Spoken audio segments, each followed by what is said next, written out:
खबरों में आपका स्वागत है। बहुत बहुत खुशामदीद, वेलकम। पहली खबर ये है कि दक्षिण अफ्रीका में भारी बारिश और बर्फबारी के कारण भीषण बाढ़ आ गई और 49 लोगों की मौत हो गई। ये एक हादसा था।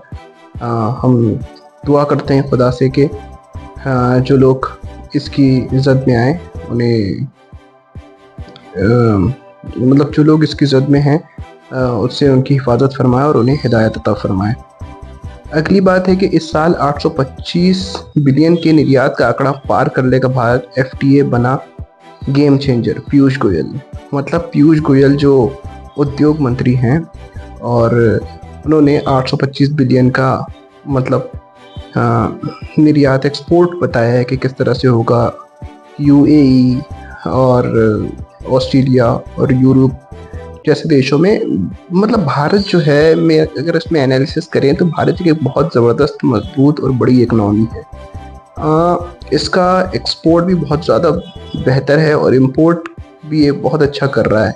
मतलब आप देखेंगे कि आप इस चीज़ को समझते होंगे कि बेहतर तरीके से कि किस तरह से भारत ने बहुत से वर्षों में किस तरह से तरक्की की और इसका जीडीपी कितने स्पीड से बढ़ा है। और बाकी एक दूसरा पहलू एक अलग है कि वो किस तरह से गरीबी यहाँ बरकरार है और लोग किस तरह से खुदकुशियाँ कर रहे हैं, किस तरह से कारोबार तबाह भी हो रहे हैं। हाँ, लेकिन पैसे वाला अमीर अमीर होते जा रहा है और गरीब तो खैर अब बात ही क्या करने उसके।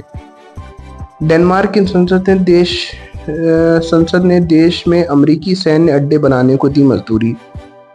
मतलब ये है कि अमेरिका तो चौधरी है और अमेरिका तो एकदम समझो सुपर पावर है, तो कौन अमेरिका से दुश्मनी मोल लेगा और अमेरिका को इनकार करेगा।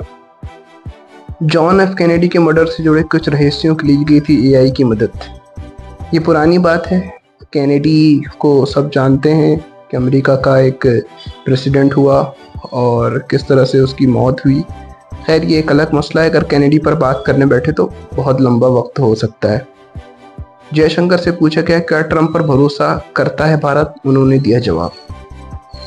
अब उन्हें से पूछा गया कि भाई क्या ट्रंप पर भरोसा कर सकता है, क्योंकि जिस तरह से ट्रंप ने चालें चली है, आप देखेंगे कि उसने पहले आईफोन एप्पल के बारे में कहा, फिर उसके बाद टैरिफ लगाया और फिर उसके बाद जो एक नया बिल ला रहा है, ब्यूटीफुल कुछ नाम है उसका, जिसमें वो ये कहना चाह रहा है कि भाई अगर अमेरिका से कोई पैसे भेजेगा तो उसमें भी अच्छी खासी कटौती करेगा। तो ट्रंप जो है वो भारत के बहुत ज़्यादा पक्षधर है नहीं। पिछली बार जो कहा गया था ट्रंप सरकार वगैरह, ये सारी चीज़ें फेल हो गई हैं।